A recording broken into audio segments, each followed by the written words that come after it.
From Tally to Cali, It's time to wake up. Wake up! Wake up! Warchant.com is your ultimate Seminole sports source. And this is Wake Up Warchant, presented by Corner Pocket Bar and Grill. One more corner pocket.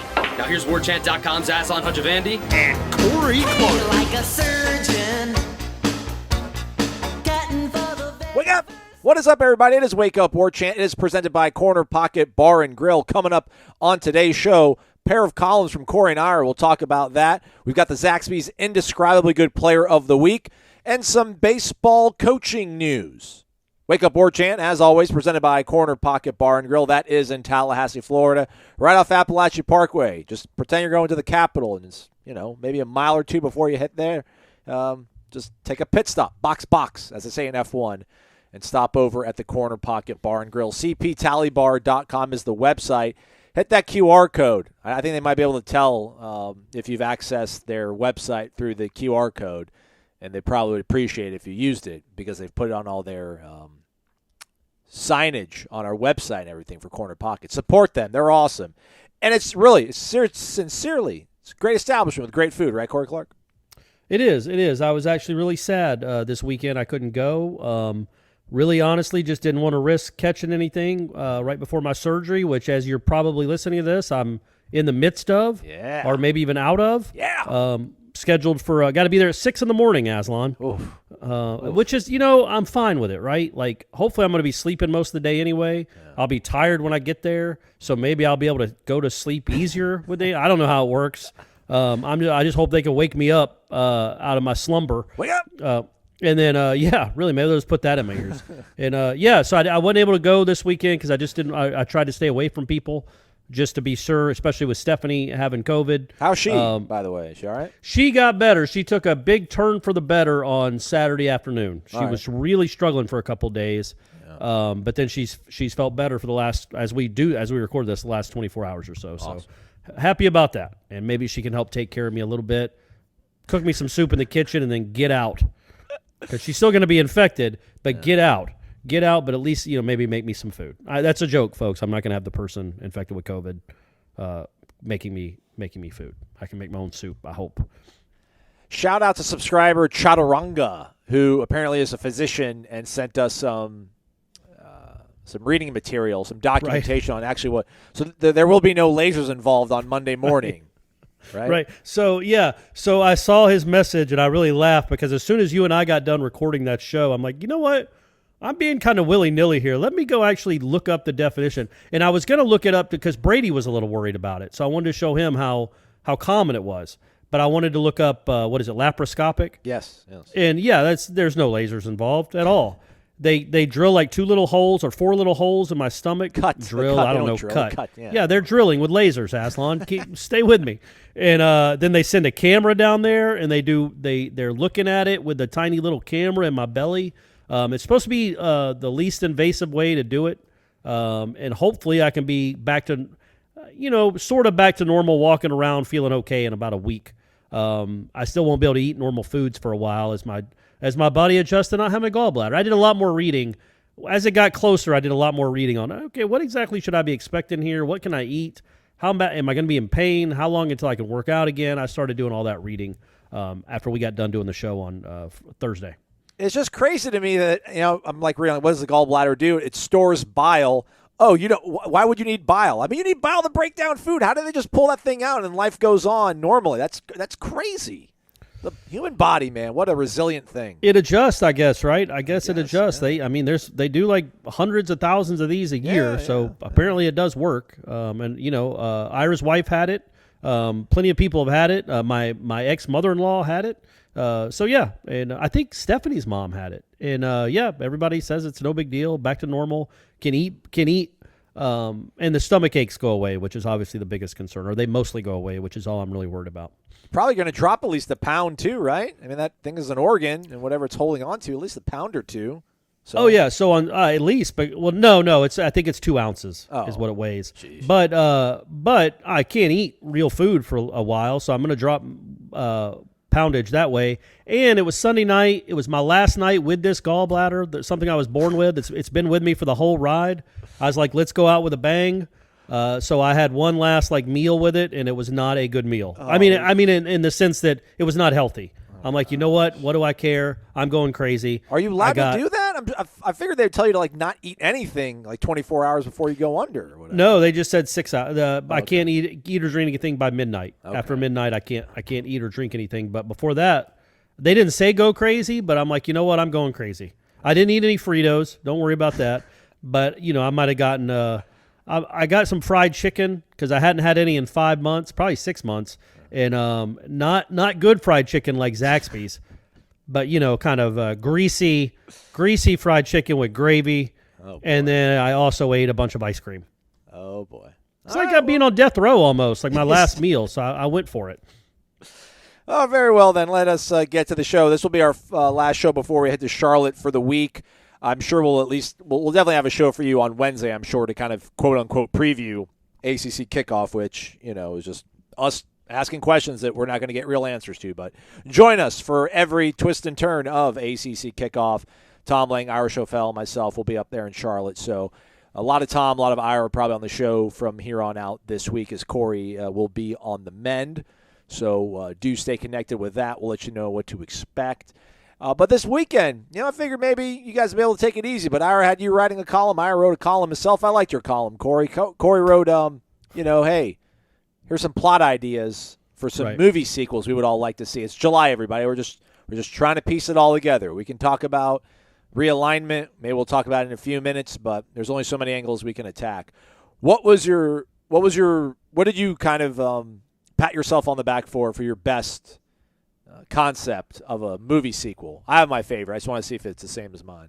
Mine was probably Rudy 2. Oh, no. Just because I like the thought of that dude sitting in the stands watching them lose to Boston College. That's the movie, by the way, folks, when I wrote the column. It was basically because Top Gun 2 was so good, especially compared to what the original was, that I was like, man, it was actually Ira's idea. He's like, what do you think about this column idea? I'm like, buddy, I'll write whatever. Just wind me up.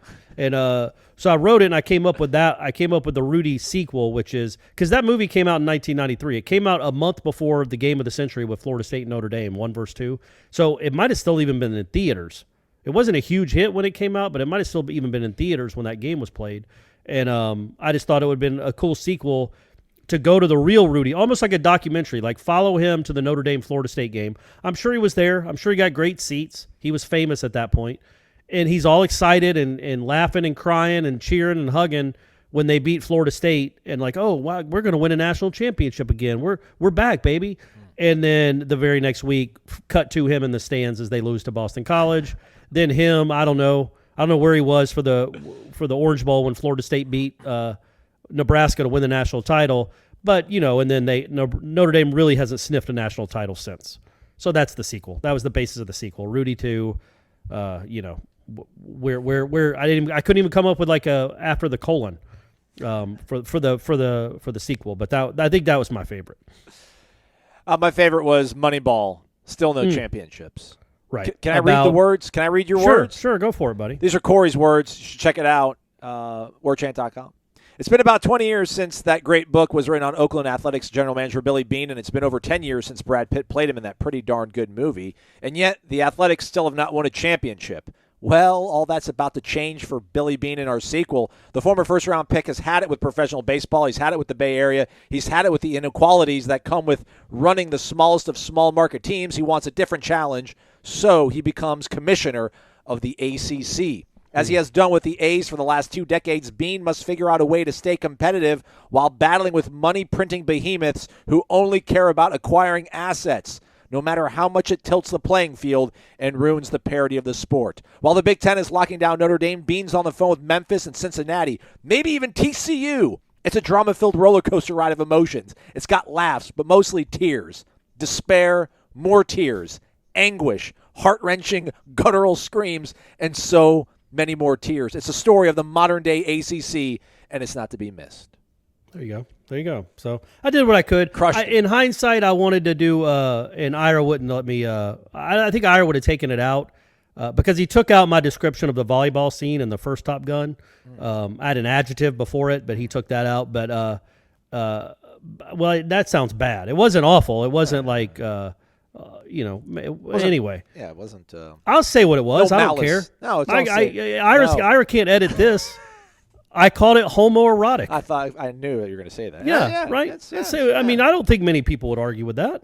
It's That 2022, volleyball man. scene was a little odd, but I thought that a good sequel would have been King Richard 2, and it's just Chris Rock beating the crap out of Will Smith with a tennis racket. Okay, I like that. And I didn't put that in there. I should have, but I didn't put that in there. But I was going to put beating the, S word out of Will Smith, and Ira was like, "Yeah, I probably would have taken the S word out." I'm like, "Well, we're all adults. There aren't any 12-year-olds reading Warchant." Well, there probably are. You're right. Yeah, but they're probably, Mom, what's homoerotic? Sorry, Mom. Our bad. Ira, meanwhile, keeping the lights on, writing about conference realignment, possibly riffing off a story from Sports Illustrated's Pat Forty, where he made his own sort of equation formula, if you will, Corey, for determining the overall value of college athletics departments, college athletic departments, rather. The categories that he used were football success, academic ranking, all sports success. I mean, all these things are, football success, not great for Florida State here.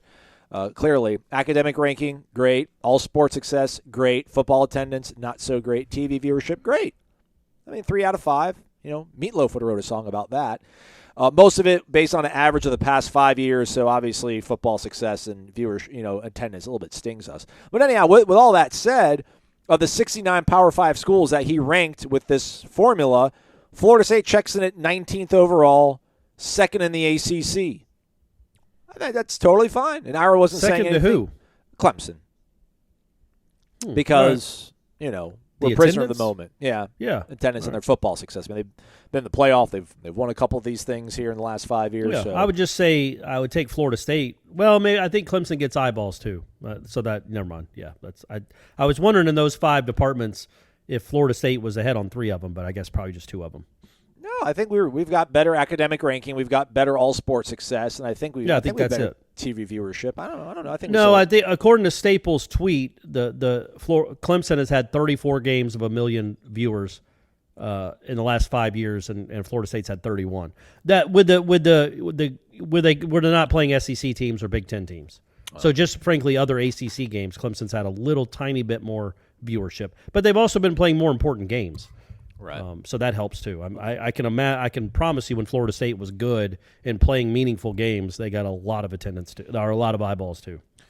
And the thesis by Ford is it 40 or Ford? 40, because it's 40-yard dash. Sorry, Pat 40. Right. Yeah. Is that when the books open back up for the SEC, Clemson and Florida State should be the next 2 schools invited. So I mean.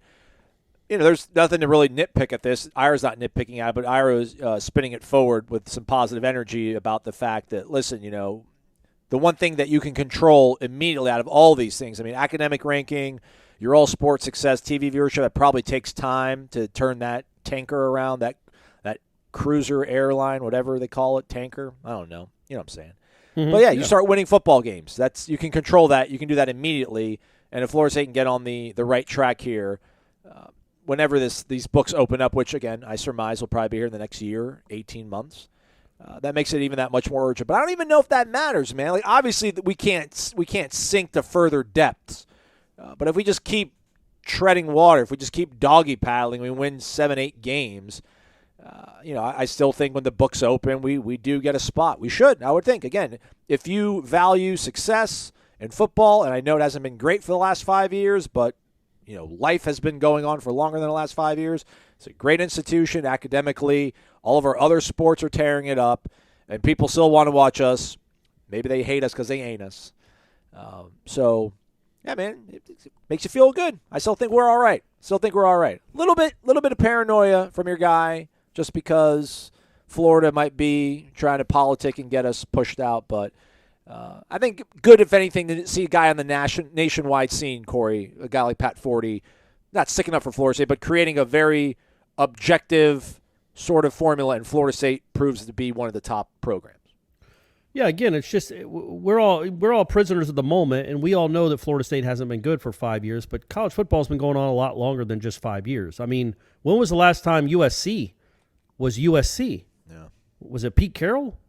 I think preseason ranked 1 in 2012, but they didn't do well. Yeah, though. then I think they lost 5 games. Was that when Kiffin got fired? Was tarmacked. They tarmacked him. He got tarmacked, yeah. So yeah, man, I just like USC and UCLA's never really been anything, not for 45 years, and USC really hasn't been USC in 17 years. It's not like they held the Lane Kiffin or the who's the guy that just left, the dude that went to Georgia Southern. Oh, Clay Helton.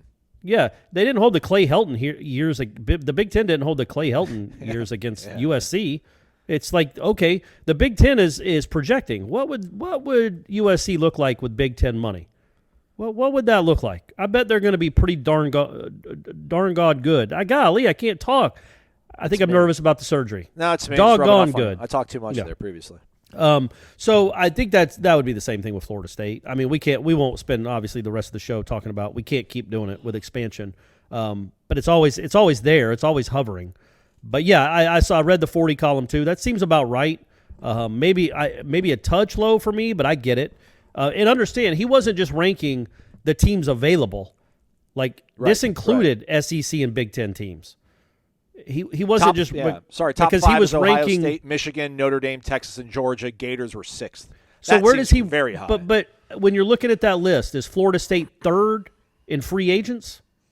Out of we call anybody not in the SEC or Big Ten a free agent. Florida State's behind what? Notre Dame and Clemson. That's it. Yeah. Is there anybody else? Not Oregon. Nope. Washington and Stanford as well. Are ahead of Florida State? Yeah. Washington 15th, Stanford 17th. Again, this is one man's formula. This is not what I Greg get it. Sankey's Yeah, looking at. that's really a little good. odd. I can't quite figure out the Washington angle unless he's just taking into account Seattle. And it's a good enough college. But I mean, again, look at that. When's Washington been? I mean, I know they made the playoff that one year and got rolled, but they haven't won a national title in 32 years. Florida State's won 3 since Washington won its last one. So maybe it's only one, and it had to split that. So yeah, man, I just think Florida State's when you're looking at the teams that are out there, they're by and large one of the heavy favorites to land in one of these. Yeah, it was funny. I was on Twitter, and you know how it works with the Tallahassee Democrat, who I used to work for, still have friends that work there and people that I really respect that work there. They're affiliated with Gannett. They're a Gannett affiliate. So sometimes somebody from a neighboring or a Gannett newspaper will write a column, and somehow through the algorithm or just the way it's set up, the Gwinnett Daily Post, that's an old place I used to work for, the Tallahassee Democrat will just retweet it under its own name. Yeah. Like it'll be like aggregate it. Yeah. It'll aggregate it, and it'll say Tallahassee Democrat, but it's really written by someone else for another paper that just happens to roll through the aggregation in the Twitter bot that's doing it. And yeah, that was something that came out on Sunday. Some guy in Jackson, Mississippi wrote that expansion about to leave Florida State and Miami irrelevant in college football. And the Tallahassee Democrat is tweeting that out. I thought it was a guy from the Lakeland paper. I think it was from. Oh, is that who it was? I thought it was the. I thought it was the Lakeland Ledger. Yeah, it was the Lakeland Ledger. I was thinking of the Clarion Ledger. Yeah, no, the Lakeland Ledger. Yeah. Oh well, still, but it's like maybe Tallahassee's not really the marketplace. Maybe control that Twitter account a little bit. Not. So I just thought that was funny, like that guy. And look, he says the same things. He's like, why would the SEC want Florida State? It's like, because, I mean, yeah, man, what bothers me about all of this is so many people have been trained, including SEC fans, have been trained to only care about the people in that conference, not to have any macro view of anything. It's all micro. It's all about us. And it's never like what's best for the sport. And, man, just go. I mean, I know Florida fans don't like Florida State, and they'd like Florida State to suffer, but I really do think that Florida State fans, if they were in the other shoe, if the shoe was on the other foot, they want Miami and Florida to be part of whatever the next step is, because those rivalries are good, and it's awesome when all 3 teams are good. It's great for the sport. It's great for the state, and just everything comes down to the bottom line. It's bizarre sometimes. Again, like we talked about a couple weeks ago, like all those Maryland fans, they don't get any of that money. Their fandom has kind of sucked for the last decade. What have they accomplished in football? jack squat. They don't have any natural rivalries anymore in basketball, which is the only sport they really care about. I guess that and lacrosse. And they're not even – and, man, if you love lacrosse, there's only one conference to be in, folks. You know what I mean? It ain't the Big Ten. There's one conference that loves lacrosse above all else. So, yeah, man, I'm sure if you ask some Maryland fans, like, yeah, we get all this money. It's great for us. Like, no, really ask yourself. This kind of sucks. And I don't like when journalists make these kind of, I don't know. I just don't like when they feel the need to like, not applaud, but explain why Florida State and Miami don't matter anymore or won't matter anymore. It's like maybe you should be arguing how bad this is for the sport. And that maybe Florida State and Miami should never be irrelevant because half the schools in this country would be irrelevant. This sport might be irrelevant if it wasn't for Florida State and Miami. So maybe, I don't know. It just that bothered me. Well, it amused me that the Democrat retweeted it, but it just the column, and I read it just to be like, what is this about? And I thought it was the dude from Mississippi. I didn't know it was a guy from Florida, but either way. What are you going to do, Aslan? What are you going to do? We'll all see how it shakes out in 2036. Yeah. I just don't – I don't know if I'm as altruistic as you or benevolent. I guess I'm if I could take the legs out from the University of Florida, I probably would. I don't know. I'm a little bit more sympathetic to Miami for some reason. I appreciate Miami. I think it's because they were independent. They were independent like Florida State coming up, and they earned – everything they got. Earned it all. I know what they are. I know the devil they are. Like there's no hiding what they are. They wear it. They own it. They're proud of it. Like Florida, there's some like scheming always going on. There's just like a two-facedness to Florida fans. I just can't trust them. Can't trust them. Can't do it. I gotcha. But when you think about Miami, I think Miami and Florida State are always kind of connected at the hip anyway. They both got good around the same time. They both were independents. They both were squashed on by the University of Florida or tried to be for decades and then embarrassed them for until they hired Spurrier. Florida was an embarrassment in the state compared to the other two schools that didn't have the 50-year head start. Both Miami and Florida State, I don't know how close they were to actually giving up football, but you want to talk about irrelevant. I mean, they were as irrelevant as could be. And then, and they did it all themselves. They didn't get boosted up by a conference. They didn't get boosted up by the state university system. They did it by themselves. And I know Florida State fans hate Miami with good reason, but I think Florida State fans have to respect the journey that Miami went on with Schnellenberger in the early 80s, and then that turned into a 2-year run of almost dominance, except for all the cheating there with before Butch Davis got there. So that's what I think that Florida State, Miami, that's just, again, what bothers me so much about it is, so many of these schools, almost all of them, have done jack squat. Yeah. They've done jack squat on the field. They've done jack squat for the sport. But yet they've been dabbed on the shoulder. They've been chosen because they happened to join a conference 60 years ago when it was not offered to Florida State and Miami. Florida State and Miami didn't have the chance to join the SEC. They weren't lucky like those two wonderful football powers in the state of Mississippi. They just lucked into this 50 years later. Still don't do anything with it, but just lucked into all this money and all this quote-unquote prestige because of what happened from other schools. They rode other people's capes. That's not right. Coattails. What am I looking for? Coattails. Capes, coattails. Guys, bear with me. Meanwhile, Florida State and Miami busted their butt to get to be the best programs in the country. And then all of a sudden, because neither one have been good for a while, what do we need? They're going to be irrelevant. Who cares, right? Hey, it's a business, right? It's a business. Who cares? I mean, I can't fathom that. I can't fathom thinking like that. Like, what are you going to do?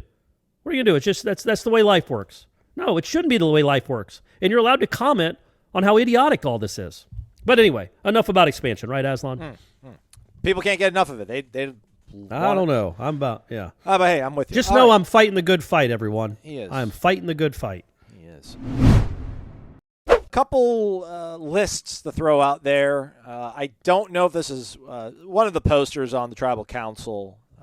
His name is Osceola, but like how the Osceola people, or how the Seminole people would actually spell it, or pronounce it. I'm just not good with it. Anyhow, odds to win the ACC per Vegas is the thread title. Odds-on favorite is Clemson. Yeah. Second behind them is Miami. So Clemson's minus 120, and then second place is Miami at plus 600. Florida State, meanwhile, eighth? Yeah, eighth at plus 2,500, yeah. In front of them, Louisville, North Carolina, Wake Forest, NC State, and Pitt, along with Miami and Clemson. What's with this Pitt thing? Remember we saw over-unders. I think Pitt was 8.5 or something. It was like, man, hammer the under. I know they got a couple like FCS teams, but I'm not buying them being all that great. But I don't know, maybe they'll rally around the fact they lost Jordan Addison and got plundered and rise to the occasion for Narduzzi. But, yeah, they were plus 2,500 Florida State to win the ACC. And maybe they play – and, look, man, a lot of that also might have to do with Florida State has to play. Like, so who are the two favorites, Clemson and Miami? Correct, yes. And Florida State has to play them both. And who's third, you said? Wake? Pitt's third. But Wake's Wake fifth.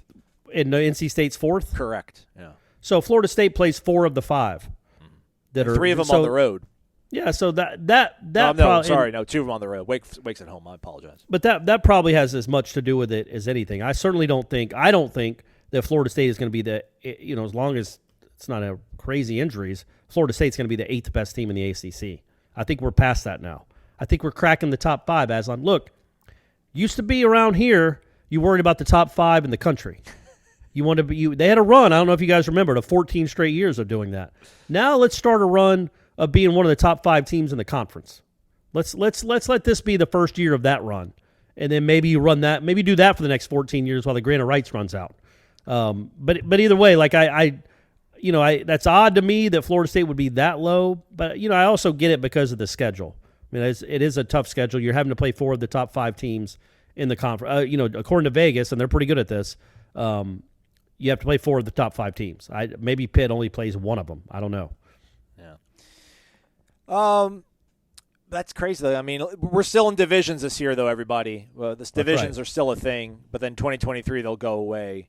That would just be crazy just to see Florida State like 6th, 8th best in the But hopefully by 2023 we'll not be in that predicament. And thinking about the team real quick, to talk about the team, we did Jeff Ira and I did we did a Seminole headlines. We recorded it on Saturday because Ira was traveling and I was going to probably still be all loopy. But we wanted to record a headline, so we did it on Saturday, and we did talk about just when you look at the team, we got on the topic of the offensive line, which will be better, we think, right? Yes. We think quarterback is going to be better, right? I mean, it has to be. When you account for... Yeah, I don't think it's going to regress, but the progression that we were hoping for, I didn't see in the spring. But who knows? Maybe we'll see in these 15, 20 even if Jordan Travis is just what he was in November. But if he's got better receivers, does that make him better, though? I know what you're saying. Like, he's going to have better supporting cast. So No, I'm not saying that. I'm saying just if he stays that way, if he's just the guy we saw in November, when you look at the totality of the 2022 season, if he's that guy for a whole season, that will be better quarterback play than you got 2021 because Travis wasn't great to start, and you also had Mackenzie Milton playing too much. So just a whole season of Jordan Travis, even if he doesn't make any progression, and he just stays what he was at the end of last year, which was a pretty good quarterback, that's better than what you had last year. So offensive line will be better. Quarterback play will be better. Wide receiver, absolutely, right? Mm-hmm. Yes. Yeah. Running back, maybe kind of a wash. I don't care. Close enough, man. Right, close enough, right? Yeah. It didn't regress. Yeah. It could be better depending on what Benson's like. And if Toafili is the guy that we saw for quick flashes and bursts there in the second half of the 2021 season. That's a guy that we don't talk about a lot, but they really do like him, and he's got a pretty unique skill set. So maybe Toafili takes a step. Trayshawn Ward, we know what he is, and then maybe Benson's the wild card and is really good, and you offset the loss of Corbin, and in fact you're better without him. And not addition by subtraction, but just like these guys, the totality of this running back crew could be better. Might be better than last year. No knock on Jay Sean. We got love for Jay Sean. Sure. Yeah. So anyway, now we're talking about offensive line, absolutely. Quarterback, I think, absolutely, in my opinion anyway, as long as he stays healthy. Wide receivers, absolutely. Running backs, probably, maybe, but they're not taking a step back. They'll at least be as good. Defensive line. Interior, you're going to be as good or better. These guys will be a year older and better, and also you're getting the young guys should help out. Linebacker, you're better. Defensive backfield, you're better. You've gotten better. You're going to be better than you were, especially to start last season, at every position but one. And Defensive end. Yeah, and that's a big one. But when you look at the team and how close that team was last year, I know we can't do this because they won some close games too. But they were very close to being a 6-7 win team, and they played like it the last 2 months of the season.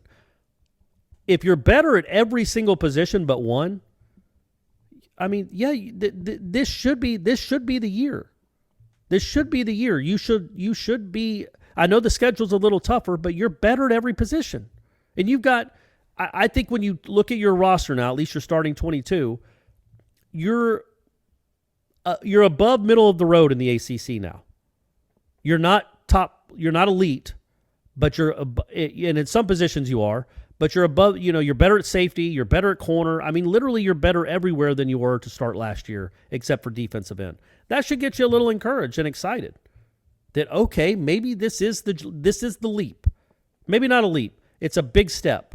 A leap would be to 10 wins, 9 wins. I don't see that happening necessarily. What do we know then? I mean, that Mike Norvell. Like, I don't think if we win 8 wins, we know that Mike Norvell's the dude. No, but I think you would think, okay. And it's a really hard thing. Again, everybody, winning is really hard. Winning at Florida State the way that we expect to win, winning national championships is really difficult. I don't think just anybody can come here. I know there's a lot of great built-in advantages geographically, tradition, etc. Man, it's tough. I don't know how many. There's a lot of guys that can just do it. So it's not necessarily like a personal thing. Just I'm very cautious about it. Continue. Yeah, but I think that when you talk about Norvell, I think if he gets to 8 wins and they're competitive in every game, they're showing more signs of progress. Maybe they beat Clemson or they beat Florida this year. You're gonna feel again like I know people were disappointed with the way that the season ended. That was a bad loss. It didn't help that your quarterback was out for 3 pivotal series.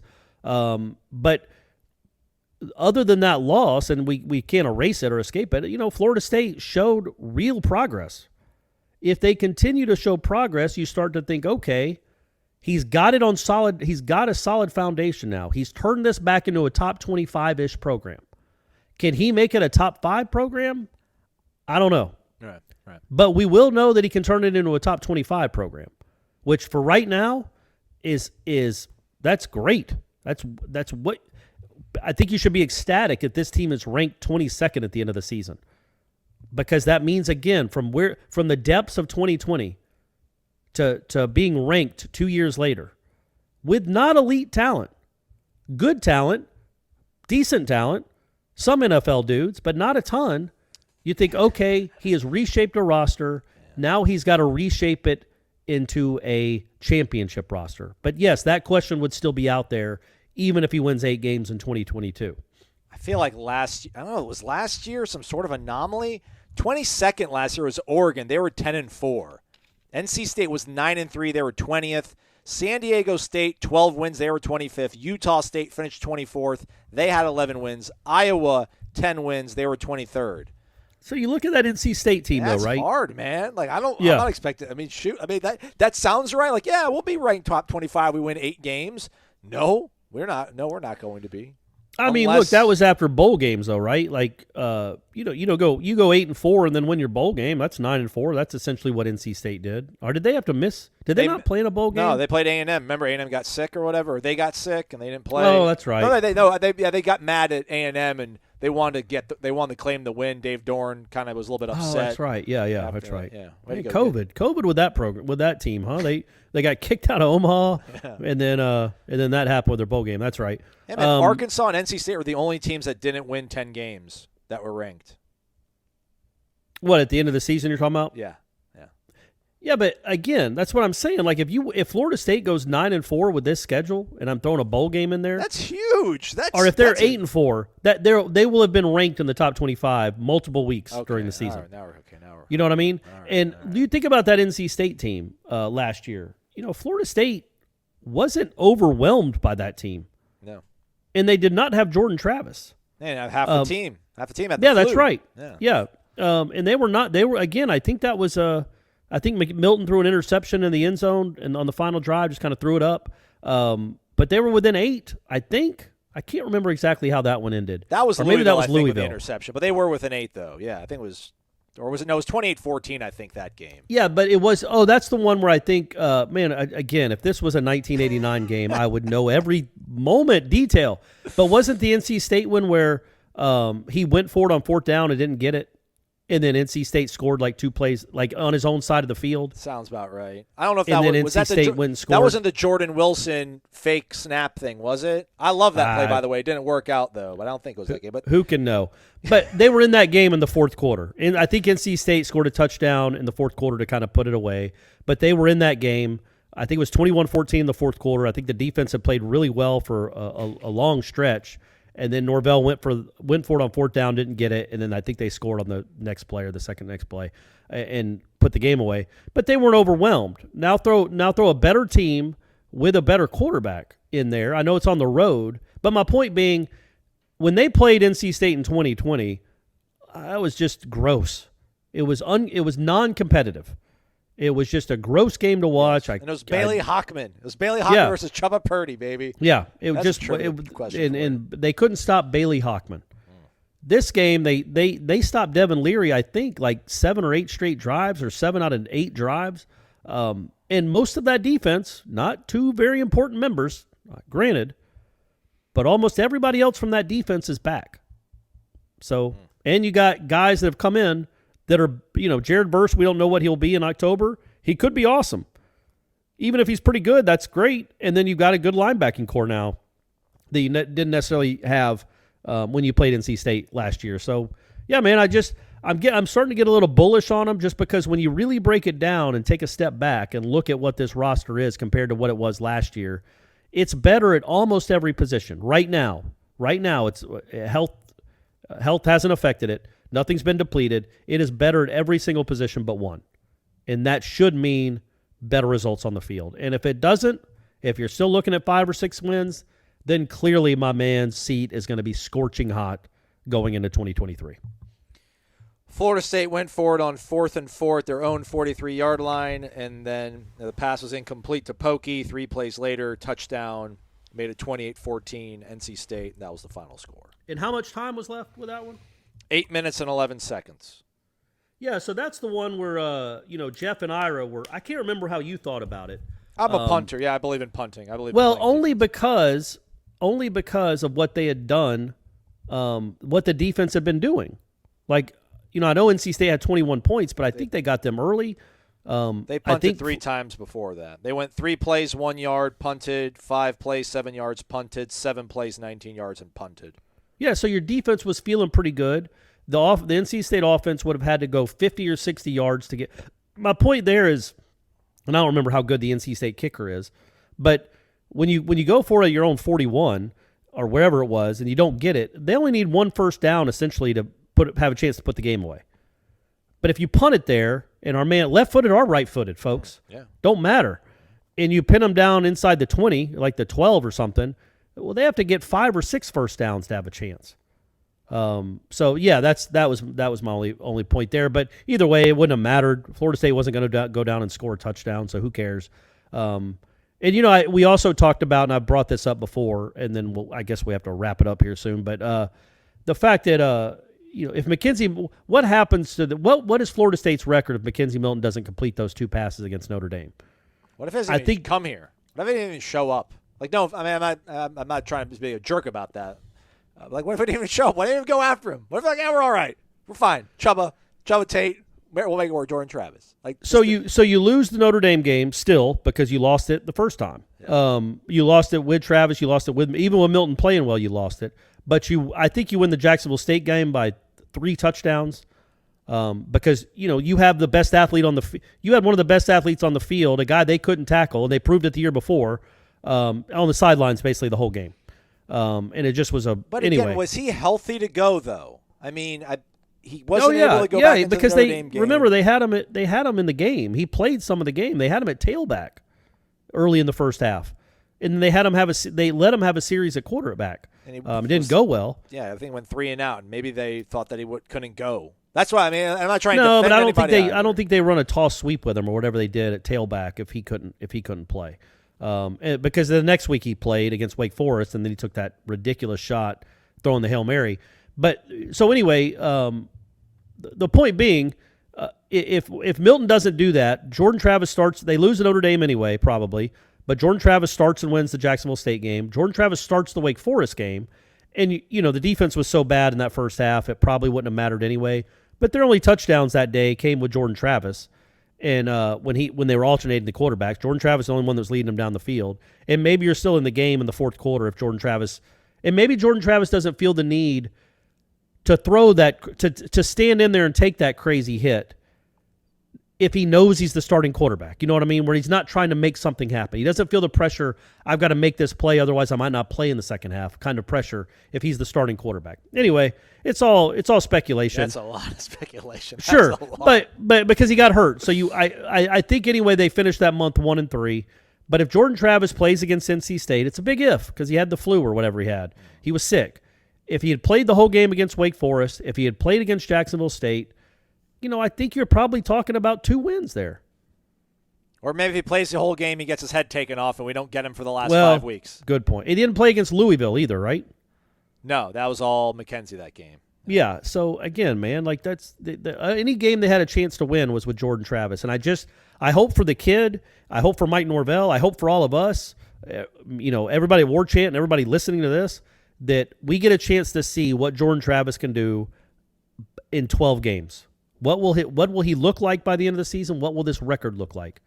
Because I think he's a dude that can win some games. But again, it's all about ability. The most important ability, Aslan, availability. Yep. What a weird sequence. Jordan Travis 7-yard run, first down. 1st and 10, Mackenzie Milton 5 yards at Kentron Portier. This against Jacksonville State. Second drive of the game. Jordan Travis rush for no yards. Holding call. 2nd and 5 now becomes 2nd and 15. Jordan Travis pass incomplete to Andrew Parchment. 3rd and 15, Mackenzie Milton pass incomplete on 3rd and 15. And then it becomes a football game at that point. Yeah. And also not to be unduly difficult or tough on Mackenzie Milton and not to, unfortunately have to put the blame on somebody else. Keyshawn Helton catches that pass. Who knows what happens, right? First drive of the game.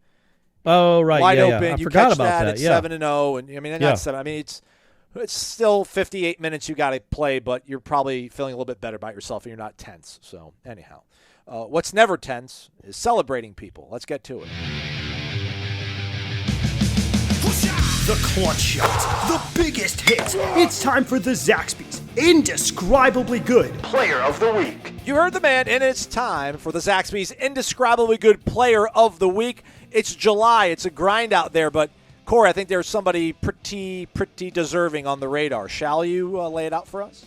How about our man Marvin Bracey? Let's go! Folks might remember him. He was a Florida State recruit, a big-time recruit, like a 4-star kid out of Orlando, wide receiver prospect, returner, who also happened to be a very fast track star.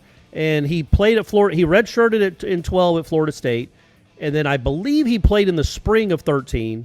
He practiced in the spring of 13. He was on, he was on the track team, obviously, and he was also on the football team. And then he decided to quit school and pursue his track career. And here we are, 9 years later after he made that decision. He was in Eugene, Oregon, and he finished second in the world in the 100-meter dash to another American. Finished second in the world. In Aslan, by 0.02 seconds, he finished second. In the world! In the world. So Marvin Bracey, who I think won the bronze at the World Indoor Championships this year in the 60-meter dash, then goes and wins silver at the 100-meter dash in the World Championships, man. I was always still wondering what he was going to be like as a football player and how he maybe could have fit in on that 2013 team that already had Kermit Whitfield, who, as you guys remember, was pretty fast, and Carlos Williams and Jalen Ramsey. But, man, that's a great accomplishment for Marvin Bracey. As for me, we're going to shout out our guy, Trey Cunningham, friend of the program. What a weird Sunday night it was for him. The defending Olympic champion pulled out at the last minute due to injury. Then Devin Allen, an Oregon Duck, NFL draft pick, gets disqualified for a false start, and it drags on, and I don't blame the guy. I would have gone down kicking and screaming. But Trey keeps his poise.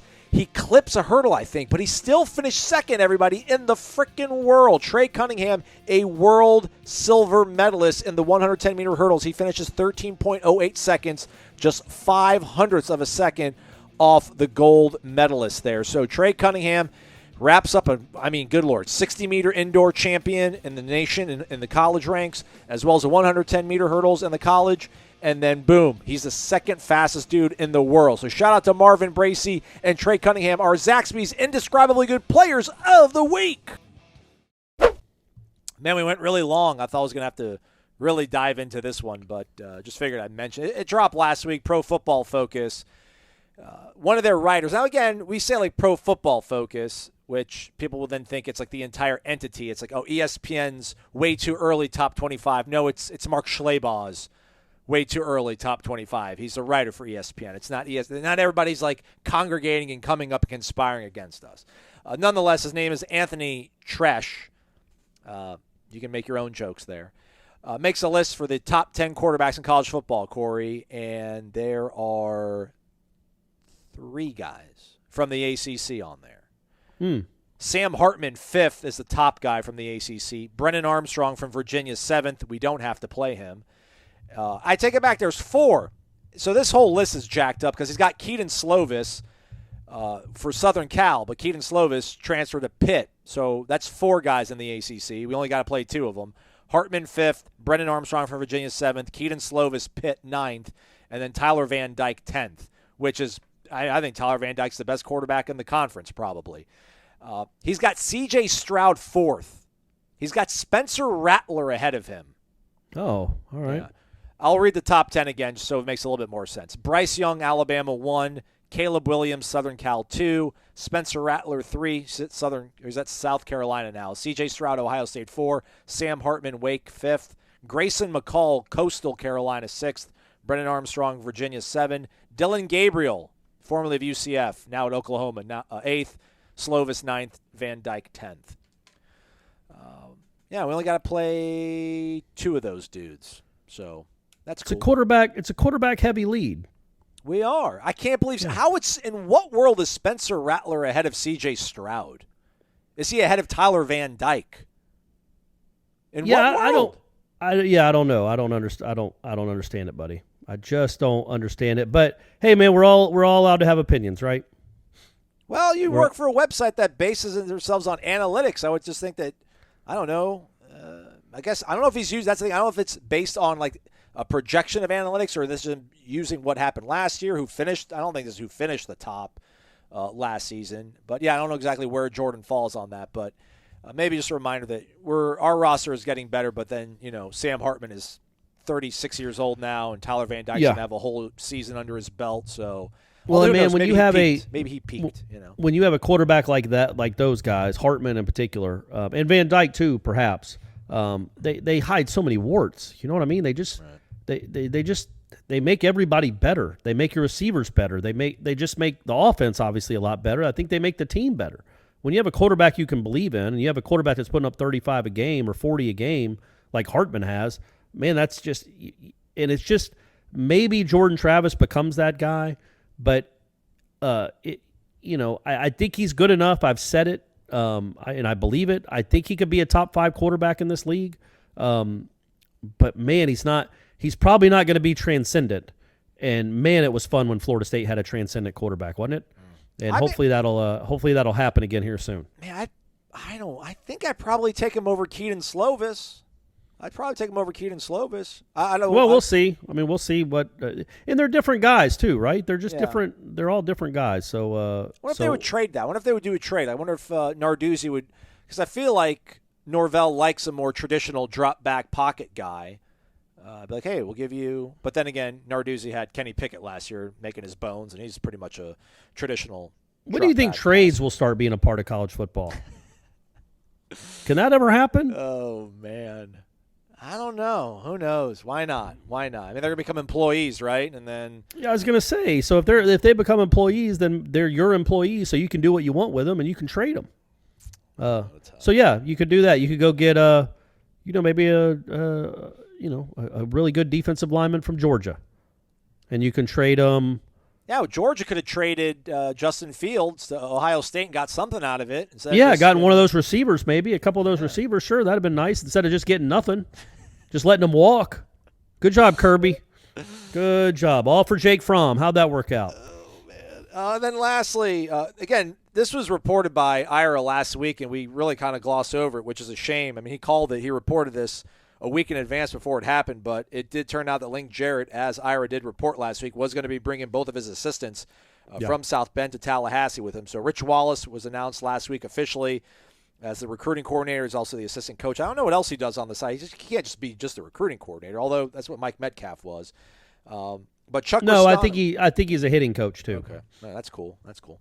Chuck Ristano, who kind of worked some miracles up there in South Bend as the pitching coach, is officially now the pitching coach for Florida State University's baseball program. Unfortunately, Jack Finley, that awesome left-hander, removed his name from the portal, so he's going to remain in South Bend. But we got his coach. So he's got Jackson Baumeister and Carson Montgomery to coach up. Wyatt Crowell. Yeah. Look at that. So we'll be all right. So that in a really nice, heartfelt tweet, I thought. So that made me feel pretty cool. Like, hey, man, this he left a really heartfelt, sincere, important place to him in his life to come here. So all these guys are on the same page, man. They want to come down here and win. So I don't want to read his entire bio, but he's put like a dozen dudes into the MLB. So why not? Why ruin this thing, right? Why break it apart? You were successful in South Bend, and he was there. I mean, he inherited him. I think Rich Wallace was the guy that I don't know if he brought Rich Wallace with him to South Bend, but he did inherit Ristano. So good pull for Link, man. I was surprised. I was surprised Notre Dame didn't just bump him up to head coach, but they didn't. So I don't know if that angered him or if he wanted to go coach at a real baseball town. He decided he'd been spending too much time in South Bend, which we all could understand that, right, gang? And except for the kid, the Finley, you can go back in the portal though, right? There's nothing that says you can't hop back in, right? So maybe once I don't know, his mother retweeted the story about him pulling his name out. And she's like, "We're so happy. It's been his lifelong dream to be a Irish baseball." Which is like, no, it's not. Who grows up wanting to be a Notre Dame baseball player? Come on, nobody. But and plus, what's he feeling like in January 8th? When he's trying to walk to class or actually pick up a baseball and throw it. Good luck, man. Good luck in South Bend. Also tacking this one on here, shout out Parker Messick. The lefty goes in the second round of the 2022 MLB draft. He goes to the Cleveland Guardians. That pick is slotted at $1.4 million American dollars. Now they can go a little bit over it, but they have to pay a tax on it if they go like 5% above the slot value. So don't know exactly the circumstance Parker's facing, but I would assume that means he's probably gone. I mean, 7 figures, that's nice. Get things going, but we'll see what he ultimately ends up doing. But I would assume, I don't know, like 99% of me that he's going to be off to the minors and then hopefully to the show at some point. Again, Parker Messick drafted 54th overall by the Cleveland Guardians, 16-8 overall, 3.10 ERA. My goodness, he threw over 200 innings for us, too. I don't know why this write-up doesn't even have how many strikeouts he has. That's what he did, man. He struck everybody out. But the write-up I'm reading, Cleveland, come on, people, get better at this sort of stuff. So congrats to Parker. Oh, also, and then a couple of new rules. No props allowed on the field. I guess we're called that the Tennessee rule. Although I thought they didn't give you your cane and your robe until you made it into the dugout. And then also coaches can agree on extra innings, runner at second base. I like that. I'm cool with that. What do you mean? It's not a hard and fast rule. It's just what the coaches want to do? Correct. Yeah. So that's the idiotic. Just make it a rule. Well, just say you start a runner at second base or you don't. You can't leave it up to that's crazy. Well, you don't want to do it on a Friday night, but if it's Tuesday and you got Georgia Southern in town and it's, you got a big weekend coming up, like, hey, man, if we're going to extras now, can't we just start off with somebody at second? So, yeah, the conference/coaches can agree to put a runner on second base in extra innings. Oh, all right. Okay. All right. Well, that'll be something. Well, I know. You guys got the shift in the big show, so we'll do that. You're right. All right, that's a wrap for us. Jeff Cameron's show, I would assume, is coming up later on, and then headlines on Tuesday. Maybe we'll have a show for you on Tuesday as well. It wouldn't be us, though, because Corey's going to mend. Be well there, my friend. Hope it's going to be a piece of cake, man. A little 2 cuts. One's a camera, and the other one is they're going to use it to pull it out, man. And they're just going to go in there, snip it, and then apparently they're going to use surgical staples, stitches, or glue. I don't know if I'd want the glue. I don't know if you have the option to be like, hey, I don't want the glue, doc. I'd rather you like staple it. But yeah, they haven't really asked me any of my opinions, honestly, because if they had, I'd be like, let's keep that gallbladder so I can look at it when I wake up. But apparently I don't even get that option. So yeah, but hopefully I'm sure it'll go fine. It's a surgery that a lot of people have. It's very common surgery, and more importantly, I won't have any of those debilitating stomach aches that have been common for the last 2.5 years. All right. Awesome. Well, keep us updated on Twitter or the text message, and I'll let the people know if we drop a show on Tuesday. Otherwise, Wednesday and then Thursday into Friday will be chock full of ACC kickoff stuff. So stay connected. And again, headlines Tuesday, and I think Jeff's going to have a show for you folks 1 to 3 o'clock. So hit the thumbs up. Look at that. We went like a whole hour. I can't believe it. Incredible. He's Corey. I'm Aslan. This show has been presented by Corner Pocket Bar and Grill. It's called Wake Up Warchant. Have a great one, everybody.